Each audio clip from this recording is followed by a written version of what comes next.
আপনি যদি কোটিপতি হন তাহলে আপনি চাইলে এটি কিনতে পারবেন না, কারণ এটি শুধুমাত্র দামি নয় বরং রাষ্ট্রীয় সম্পদ। বিশ্বের সবচেয়ে সীমিত ঘোড়াগুলির মধ্যে অন্যতম এটি।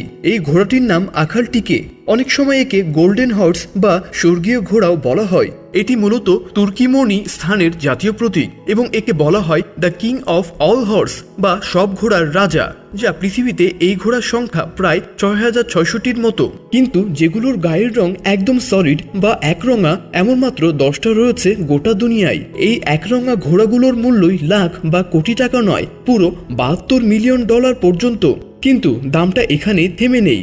এই ঘোড়ার সবচেয়ে বড় বৈশিষ্ট্য হলো বিশ্বস্ততা। এটি জীবনে কেবল একজন মানুষকেই মেনে নেয়, মানে একবার যদি কোনো মানুষকে গ্রহণ করে তাহলে তার সাথে থাকবে চিরকাল, আর কাউকে কখনো মানবে না। একে প্রশিক্ষণ দেওয়া খুবই কঠিন, কিন্তু একবার মন জয় করতে পারলে এই ঘোড়া হয়ে যায় মালিকের ছায়া। শুধু তাই নয়, এই ঘোড়া তীব্র গরম সহ্য করতে পারে একেবারে মেশিনের মতো।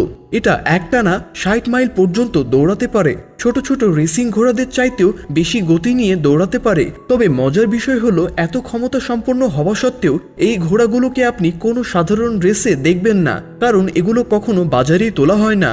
এই ঘোড়াগুলো প্রত্যেকটা সরকারি রেজিস্ট্রেশনের তালিকাভুক্ত। যদি কেউ চায় এই ঘোড়াকে কিনতে বা প্রয়োজনের জন্য ব্যবহার করতে, তাহলে সেটা করতে হয় সরকারি অনুমতি নিয়ে।